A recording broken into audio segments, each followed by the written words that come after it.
The razor blade felt surprisingly warm against my wrist as I sat in the bathtub, watching my blood swirl pink in the water. Above me, I could hear the sounds of Marcus and Elena's anniversary party, laughter, clinking glasses, the jazz music she had chosen because it made her feel sophisticated. 2 years of marriage, and they were celebrating while I bled out one floor below, finally choosing my exit from this nightmare. "Marie's probably just tired," I heard Eleanor's voice drift down from upstairs, sweet as poisoned honey. "You know how emotional she gets at parties. She'll be fine." Emotional. That's what they always called it when I cried watching them together, when I broke down seeing the way he looked at her like she hung the moon. Emotional, as if my shattered heart was just a character flaw, an inconvenience to their perfect love story. The water was getting cold. My vision was starting to blur at the edges. Good. Soon I wouldn't have to watch him ignore my tears for her smile anymore. "I love you, Elena." Marcus's voice carried down through the floorboards, the same words he'd whispered to me for 5 years before she crooked her finger and summoned him away. "You're everything I never knew I needed." Those words followed me into the darkness. But then, impossibly, inexplicably, I opened my eyes. I was 18 again, sitting in my childhood bedroom on my birthday morning, alive and breathing and staring at my reflection in my vanity mirror. My wrists were unmarked. The pearl necklace my grandmother had given me lay heavy around my neck, exactly as it had been 7 years ago. This time I knew exactly what Elena was, and this time Marcus would learn what it felt like to beg for love that would never come. "Marie, darling," my mother's voice called up the stairs. "Elena's here, and she's brought the most wonderful surprise." A surprise. In my previous life, Elena had seduced Marcus at my 18th birthday party before the cake was even cut. She'd spotted his name on the guest list, our family friend's son, home from Harvard, and decided he would make the perfect trophy husband. But I remembered something else now. The way Elena's smile had faltered when she first saw Marcus. The way she'd asked me 3 times if I really, truly cared about him.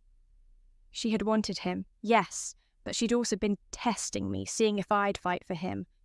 I hadn't. I'd stepped aside with a broken heart and a noble speech about wanting them both to be happy. This time would be different. I selected my outfit carefully, not the innocent pink dress I'd worn before, but a sleek black number that Elena had given me, claiming it was too sophisticated for someone my age. She'd been trying to make me feel childish. Instead, she'd given me armour. When I walked downstairs, my mother gasped, "Marie, you look stunning." Elena turned from arranging flowers, and I saw the exact moment she realised I'd changed. Her perfect smile froze, blue eyes narrowing as she took in my transformation. "Interesting choice," she said carefully. "Very mature." "I thought it was time," I replied, meeting her gaze steadily. "I'm 18 now, old enough to make my own decisions about everything." The doorbell rang, Marcus's parents greeting my mother warmly. And behind them, "Is that little Marie?" Marcus's voice, deeper now but still carrying that easy charm. I hardly recognised her from Eleanor's description. When he appeared in the doorway, I gripped the banister to steady myself. Even knowing what he would become, Marcus at 22 was breathtakingly handsome. Tall and lean with warm brown eyes, and the smile that had once convinced me I was the luckiest girl alive. In my first life, I'd practically thrown myself into his arms. This time I simply smiled and extended my hand like a lady greeting an acquaintance. "Marcus, how nice to see you again." He blinked, clearly taken aback by my composure. His eyes travelled from my face to my dress, and I saw the exact moment when he stopped seeing Eleanor's little sister and started seeing me as a woman. "Marie," he took my hand, his touch lingering. "You look incredible." Behind him, Eleanor's smile sharpened to a razor's edge. "Doesn't she?"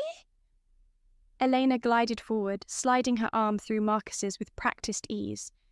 Though I keep telling her that black is such a serious colour for a birthday party. Don't you think something lighter would be more appropriate, Marcus? I think she looks perfect, Marcus said, his eyes still on me. Sometimes serious is exactly what the occasion calls for. Elena's arm tightened on his, but her laugh remained musical. Well, aren't you the charmer? No wonder all the girls at Harvard were crying when you graduated. There was no one worth crying over, he said, but his eyes remained on me. I was waiting to come home. The words hit me like a physical blow, exactly as they had 7 years ago. In my previous life, I'd treasured them, convinced myself he meant me. Now I understood they were just pretty words, the kind a charming young man said to make a girl feel special. How romantic, I said, my voice carefully neutral. I'm sure whoever you were waiting for is very lucky. The afternoon progressed exactly as I remembered, except for my own behaviour.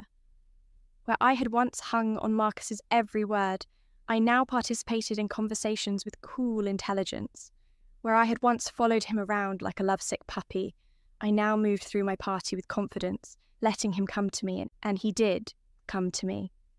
Again and again, I'd catch him watching me across the room. When Eleanor was busy charming my parents' friends, he'd drift to my side with questions about my college plans, my interests, my thoughts on everything from literature to politics. You've changed, he said during a quiet moment on the back porch. I mean, you were always smart, but now you're... I don't know how to describe it. Self-possessed, I suggested, leaning against the railing. Confident? No longer a child, desperately seeking approval from her elders? He laughed uncertainly. When you put it like that, it makes me sound patronising. Were you? Patronising? I turned to face him, genuinely curious. In my first life, I'd never questioned why a 22-year-old college graduate would be interested in a high school senior. Marcus was quiet for a long moment. Maybe, he said finally. Maybe I was so used to thinking of you as Elena's little sister that I never really saw you as yourself. And now I can't stop looking at you. Once upon a time, those words would have sent me into raptures. Now they felt like a test.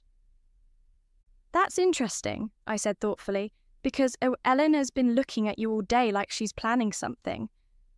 Marcus blinked. What do you mean? You haven't seen her in almost 4 years, have you, since before you left for college? No, but we've exchanged letters. Have you? I let surprise colour my voice. She never mentioned that. It was a careful seed of doubt, planted with surgical precision. Elena had indeed written to Marcus, but sporadically and with casual friendliness. She'd been playing a longer game, waiting for him to come home established and successful. Would you like to have dinner with me tomorrow? He asked suddenly. Just the two of us? The déjà vu was overwhelming. In my previous life, this was when we'd shared our first kiss right here on this porch. That's very sweet of you to ask, I said, my voice warm but not eager. But, actually, I'm not available tomorrow. Marcus's face fell dramatically.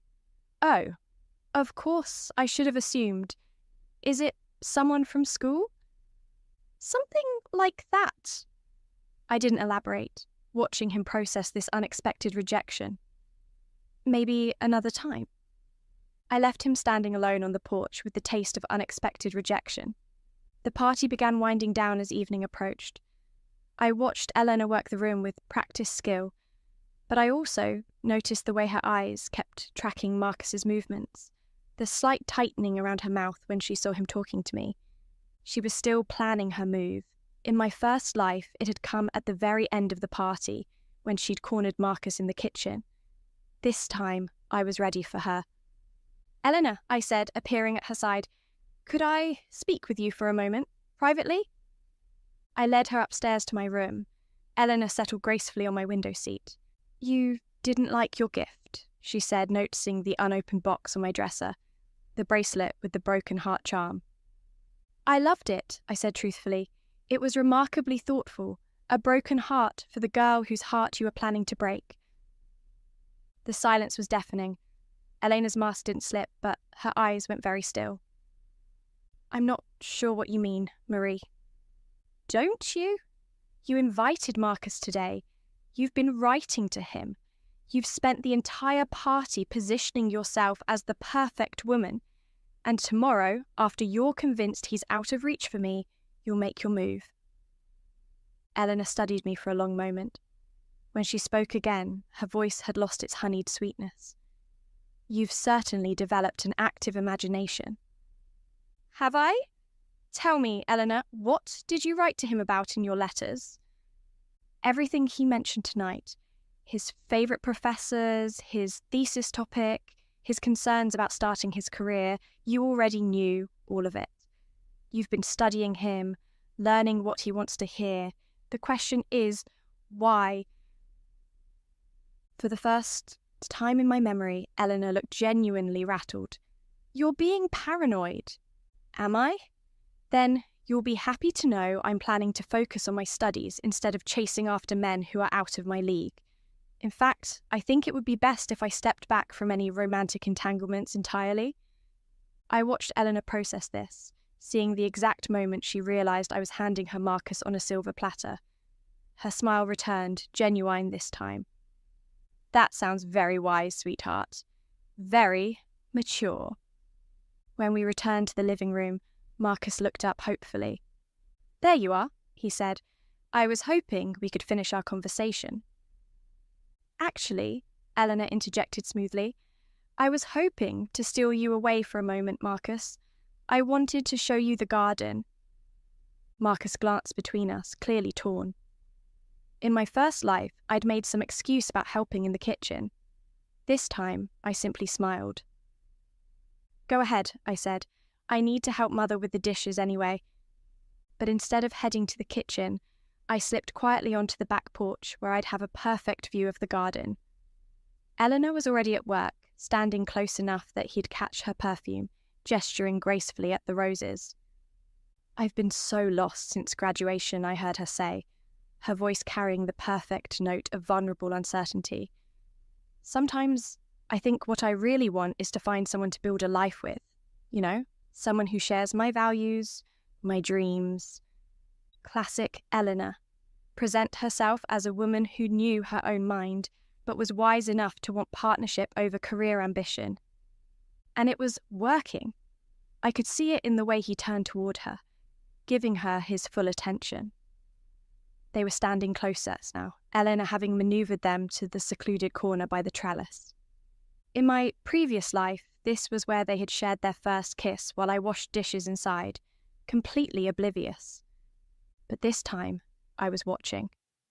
This time, I saw Elena's hand brush against his arm, saw her tilt her face up toward his with practiced innocence, saw the exact moment Marcus decided to kiss her. Just as Marcus leaned down toward Eleanor, the motion sensor light by the patio suddenly blazed to life, flooding them in harsh white light. Both of them jumped apart, startled. Marcus laughed nervously while Eleanor looked annoyed. They didn't see me slip back inside or notice that I'd borrowed my father's car keys. Sometimes fate needed a little help. As the last guest left, Marcus lingered on the front steps. Marie, he said, catching my arm, about tomorrow night. I told you, I'm not available. Right, but maybe the night after, or this weekend? I looked at him for a long moment. Marcus, can I ask you something? Of course. Do you actually want to take me to dinner? Or are you just trying to prove you can... The question caught him off guard. What do you mean?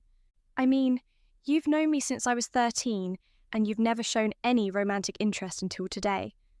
What changed? Did I suddenly become worth your attention because I'm not throwing myself at your feet? Marcus opened his mouth, then closed it again. I could see him examining his own motivations. That's not... I don't think that's what this is. Isn't it? Marcus, you're a good man.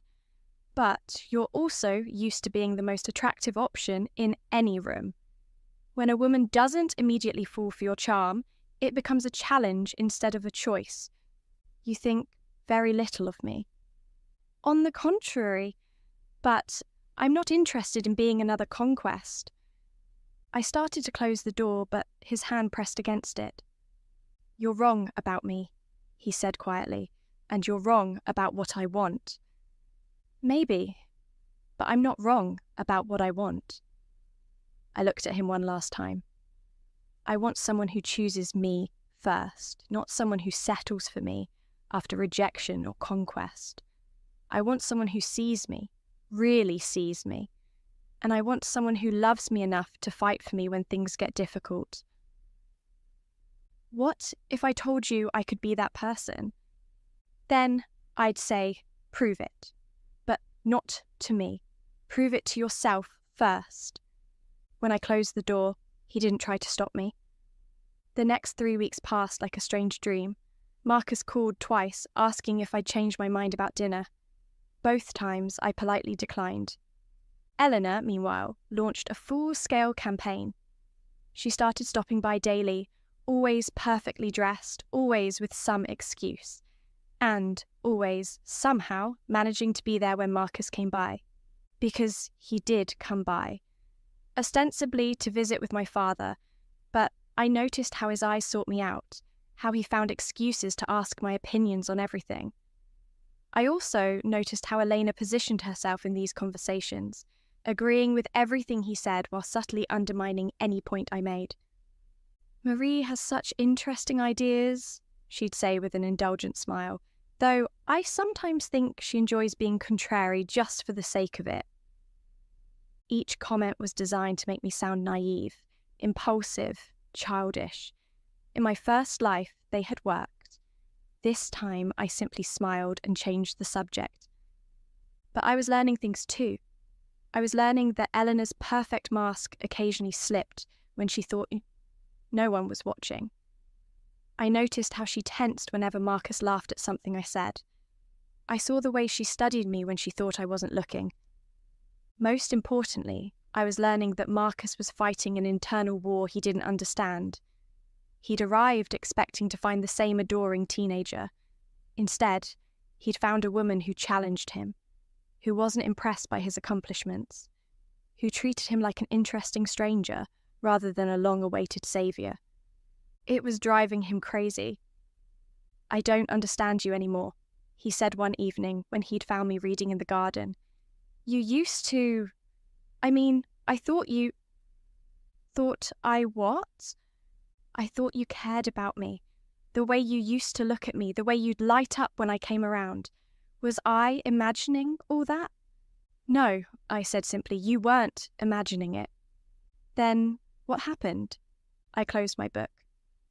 Marcus, do you remember what you said to me 3 years ago, right before you left for college? He was quiet, thinking. I said a lot of things. You said, don't grow up too much while I'm gone, Marie. I like you just the way you are. Recognition dawned in his eyes. I remember. At the time, I thought it was romantic. But what you were really saying was, stay the same adorable child I can come home to whenever I need an ego boost. You didn't want me to grow up, Marcus. You wanted me frozen in time as your devoted little admirer. That's not what I meant. Isn't it? Be honest. Were you ever actually planning to pursue something real with me? Or was I just a comfortable fallback? Marcus was quiet for a long time. When he finally spoke, his voice was barely audible. I don't know. It was the first completely honest thing he'd said to me since coming home. Thank you, I said, for being truthful. Marie, I think I'm falling in love with you. The real you, the woman you've become. My heart clenched painfully. But what about Eleanor? What about her? She's in love with you, Marcus. Surely you've noticed. He looked genuinely startled. Eleanor? No. We're friends. She's been more than friendly. She's been positioning herself as the perfect wife for a successful young man like yourself. And it's working, isn't it? When you imagine your future, don't you see someone exactly like her beside you? Marcus opened his mouth to deny it, then stopped. I could see him thinking, really thinking, about what he actually wanted versus what was expected of him. She is everything I always thought I wanted, he said slowly. I know, beautiful, sophisticated, well-bred, charming. She'd make you the envy of every man you know. But I stood up. But that's a conversation you need to have with yourself, not with me. I left him sitting in the garden, staring at nothing. 3 days later, Elena made her move. I was in town when I saw them through the window of Miller's Cafe. Elena sat across from Marcus, leaning forward with perfect vulnerability. Her hand rested on the table, fingers splayed just enough that he could take it if he chose. She looked absolutely perfect, and Marcus looked miserable. When I got home, I found Marcus's car in our driveway. Through the window, I could see him sitting stiffly in our living room while Elena poured tea. When I walked in, both of them looked up. Elena's smile was brilliant, but there was something sharp behind it. Marie, perfect timing. Marcus and I were just discussing the most wonderful news. I set down my books, waiting. We're engaged, Elena announced triumphantly. The words hit me like a physical blow. For a moment, I was 18 again, hearing those same words for the first time. But then I looked at Marcus's face, pale, shocked, trapped, and realised what had actually happened. Elena had proposed to him. Congratulations, I said evenly. When's the wedding? Elena blinked, clearly expecting a different reaction. We haven't set a date yet. We wanted to tell our families first. I'm sure they'll be thrilled. I looked at Marcus, who was staring at his hands. Marcus, you seem quiet, overwhelmed by happiness. He lifted his eyes to mine, and I saw everything I needed to see. Panic, regret, a desperate plea for help he was too proud to voice. It's sudden, he managed. The best things always are, Elena said quickly, moving to perch on the arm of his chair. Her hand settled possessively on his shoulder. When you know, you know. I should let you two celebrate privately, I said, gathering my books. This is clearly a very special moment. Actually, Marcus stood suddenly, almost dislodging Elena. I should go. I have things to think about. Elena's mask slipped for just a second. Of course, take all the time you need. But as Marcus headed for the door, she caught his arm. Marcus, you are happy, aren't you? For a long moment, he didn't answer. When he finally spoke, his voice was barely audible. I need some air. After he left, Elena and I stood in the suddenly silent living room. Well, she said brightly, that went perfectly. Did it?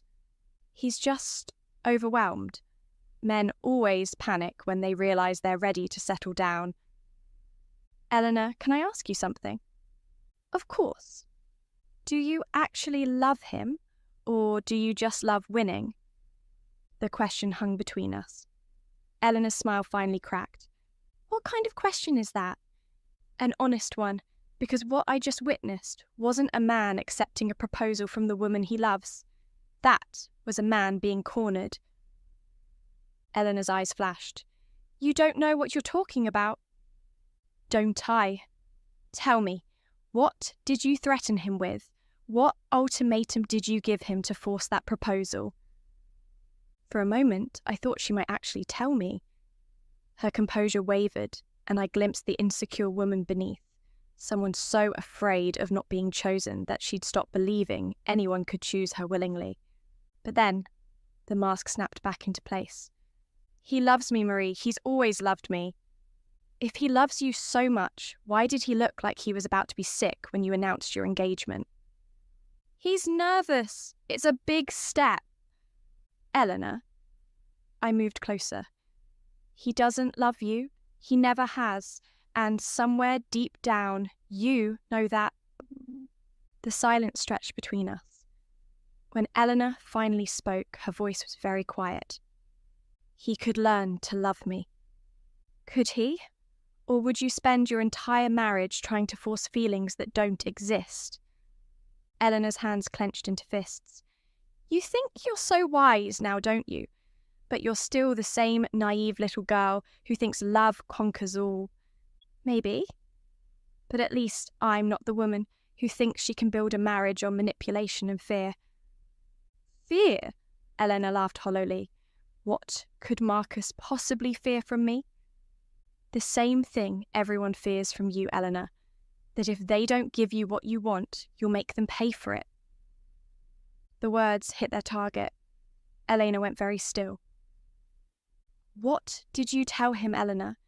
That I'd be heartbroken if he chose me over you? That it would destroy our family? That he'd be a monster for taking advantage of his friend's naive little daughter? Each question landed like a physical blow. Eleanor's perfect composure was crumbling. You don't understand, she whispered. I've loved him for years. I wrote to him all through college. I planned my entire life around him coming home.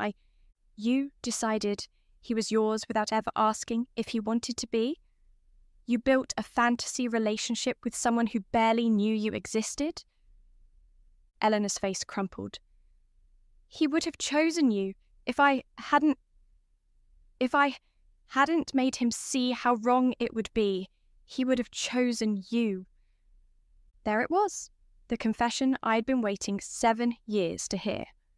So you saved him from making a terrible mistake? Yes, you're 18, Marie.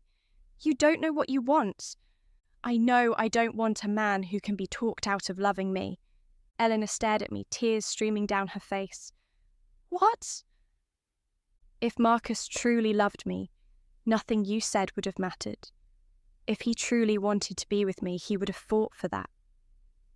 But he didn't, because it was easier to take what you offered than to fight for what he actually wanted. I moved toward the stairs. Now you decide whether you want a husband who loves you or a husband who's trapped with you. And Marcus decides whether he wants to be a man who fights for what he wants or a man who settles for what's easiest. And you? I smiled sadly. I decide whether I want either of you in my life at all. Marcus appeared at my bedroom window at midnight 3 days later, tapping softly on the glass. I almost didn't let him in, but something about the slump of his shoulders made me open the window. Are you insane? I whispered as he climbed through. My parents are right down the hall. I had to see you. He looked terrible, unshaven, hollow-eyed. I've been going crazy. Congratulations on your engagement. Very romantic proposal, I'm sure. Marcus flinched. Marie, about that. About what? About how Eleanor cornered you in a public place and announced your engagement before you could object. It wasn't like that. Tell me what it was like then. Marcus struggled with something internal. When he finally spoke, his voice was barely audible. She said you'd asked her to talk to me. Said you'd realised we were wrong for each other, but didn't know how to tell me without hurting my feelings. She said you wanted her to let me down gently. I felt cold fury wash over me. And you believed her? I wanted to believe her, because the alternative was admitting that I'd fallen in love with someone who didn't want me back. Marcus, do you think I'm stupid? What? No, of course not. Then why would you think I'd send Elena to break up with you for me? Do you think I'm such a coward that I couldn't have that conversation myself? He was quiet, and I could see the exact moment the logic hit him. I was scared, he admitted. You'd been so different, so distant, I thought maybe you'd realised I wasn't worth your time. And instead of asking me directly, you decided to believe my sister when she offered you a convenient escape route. When you put it like that, it sounds cowardly, like the behaviour of a man who doesn't actually want to fight for what he claims to love. Marcus flinched. Marie, please. I know I made a mistake, but I can fix this. I can call off the engagement. Can you? Elena's already announced it to half the town. Are you really going to humiliate her publicly? If that's what it takes to get what you want, yes, I believe you would. But what about what I want, Marcus? He stared at me, not understanding. What do you want? I stood up, moving to look out at the garden. I want you to leave. Marie, I want you to go back to Elena. Marry her if that's what you choose, and leave me alone. But I love you. I turned to face him. Do you? Because in my experience, love means putting the other person first. Love means fighting for them, choosing them, protecting them. What you feel for me isn't love, Marcus. It's guilt. That's not true, isn't it? You feel guilty for taking me for granted. You feel guilty for letting Elena manipulate you. You feel guilty for not being the man you thought you were. But guilt isn't love, and I won't be your penance. Marcus's face crumpled. Then what am I supposed to do? That's not my problem anymore. Marie, please, tell me how to fix this. I can't. That's something you have to figure out for yourself. But I don't know how. Then maybe you're not ready to be in a relationship with anyone. The truth seemed to hit him like a physical blow. He sat down heavily, head in his hands. I've ruined everything, haven't I? I felt a flicker of sympathy. This confused young man who'd never had to work for anything in his life. But sympathy wasn't enough anymore. Marcus, you need to go. If Elena finds out you are here, let her find out. I don't care anymore. But I do, because unlike you, I won't let her pay for my choices. He looked up confused. What do you mean? I mean, Elena may be manipulative and selfish, but she's also desperately in love with you. If you humiliate her now, if you leave her at the altar for her younger sister, it will destroy her, and I won't be responsible for that destruction. So you're protecting her after everything she's done? I'm protecting myself from becoming the kind of person who builds her happiness on someone else's devastation. Marcus stared at me for a long moment. You're remarkable. I don't deserve you. No, I agreed. You don't. He climbed back through the window without another word. I watched him walk away across the dark garden, and something inside me finally let go. The desperate, clinging love I'd carried for him through death and rebirth. The fantasy that we were meant to be together. Marcus Chen was a good man who would probably make someone very happy someday. But he wasn't my person. He'd never really been my person. 3 weeks later, I received an invitation to Marcus and Elena's wedding. I didn't go. Instead, I spent that Saturday at the library researching universities with strong pre-law programs. If I was going to be alone, I was going to be alone on my own terms. The phone call came on a Tuesday evening in October, 6 months after the wedding. Elena's voice was bright and brittle. Marie, how are you settling in at school? Fine. How's married life? A pause, too long to be natural. Wonderful. Marcus is so busy with his new job. She chatted about furniture and paint colours, but underneath I could hear something desperate. Elena, are you happy? Another pause, longer this time. Of course I'm happy. Why would you ask that? Because you sound like you're trying to convince yourself. Silence stretched between us. When Elena spoke again, her voice was very small. He doesn't love me, Marie. The words I'd been expecting for months. What do you mean? He tried. For a while, he really tried, but I could see it in his eyes. He was going through the motions, playing a role. And now he doesn't even pretend anymore. He's polite, distant. He sleeps in the guest room. He works late every night rather than come home to me. I thought about Marcus, trapped in a marriage he'd never wanted. I thought about Elena watching her perfect life crumble. I'm sorry, I said, and meant it. Are you? Really? Yes, no one deserves to live like that. Elena was crying now. I thought I could make him love me.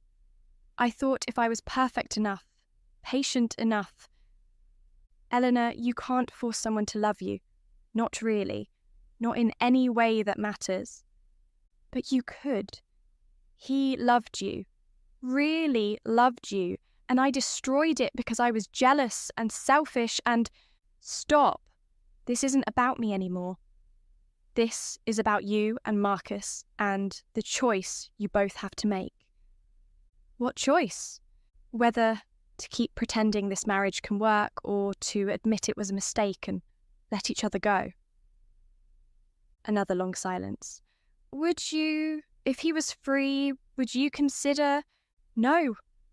The answer came without hesitation. Eleanor, I'm not the same person I was 6 months ago. I'm not waiting for Marcus to rescue me or complete me. I'm building my own life. But you loved him. I loved the idea of him, but I never really knew him, did I? Just like he never really knew me. Then, what am I supposed to do? I looked out my dorm room window at the campus spread below me. Students hurrying to class, couples walking hand in hand, people living their real lives instead of fantasies others had created for them. Be brave, I said finally. For once in your life, Eleanor, be brave enough to want something real instead of something perfect. Epilogue, 5 years later. The letter arrived on a spring morning during my final year of law school. Elena's handwriting, elegant but shaky. Marie, I wanted you to hear this from me. Marcus and I are getting divorced. It will be final next month. You were right about everything. We were living a lie, both of us too proud and too scared to admit it. I've enrolled in graduate school, social work. I want to help people the way you helped me, even when I didn't deserve it. Marcus is moving to California for a new job. We're both starting over. I know I have no right to ask this, but I want you to know that I'm sorry for everything. For the years I spent seeing you as competition instead of as my sister. For the lies I told and the pain I caused. You saved us both, Marie, by refusing to let us drag you down with us. I hope someday you can forgive me. But more than that, I hope you're happy. Really, truly happy. Love, Eleanor. P.S. I kept the bracelet I gave you for your 18th birthday. The one with the broken heart. I had it melted down and made into something new, a phoenix rising from ashes. Because that's what you did, isn't it? Rose from the ashes of everything we tried to destroy and became something beautiful. I set the letter down with shaking hands. Outside my apartment window, the city hummed with life, a life I'd built brick by brick, choice by choice. My phone rang. The caller ID showed a number I didn't recognise. Marie? Marcus's voice, uncertain and hesitant. I hope it's okay that I called. It's fine. I got Elena's letter. Then you know about the divorce? Yes. A pause. I wanted to apologise. For everything. For taking you for granted. For letting Elena manipulate the situation. For not fighting for what I claim to want. Marcus, you don't need to... Yes, I do. I've spent 3 years thinking about what you said that night. I've been seeing a therapist, trying to understand why I've always taken the path of least resistance. I was quiet, letting him talk. I think I was scared. Scared of disappointing people. Scared of making the wrong choice. Scared of really committing to anything. It was easier to let Eleanor make the choice for me, even though I knew it was wrong. And now I'm moving to California, starting fresh, trying to figure out who I am when I'm not trying to be what everyone else wants me to be. That sounds healthy. Marie. His voice dropped. I know I don't have any right to ask this, but do you think someday, when I'm better, when I've done the work to become the man I should have been, do you think there might be a chance for us? The question hung between us, carrying the weight of years and choices and roads not taken. In my first life, I would have said yes immediately, would have clung to any hope of reunion. Even now, part of me was tempted, but I thought about the life I'd built here. My studies, my friends, the internship at a prestigious law firm, the man I'd been seeing who made me laugh and challenged my mind, and never once made me feel like I had to earn his attention. "Marcus," I said gently, "I hope you find happiness. Real happiness with someone who loves you exactly as you are. But that someone isn't me. Because you can't forgive me. Because I don't need you anymore."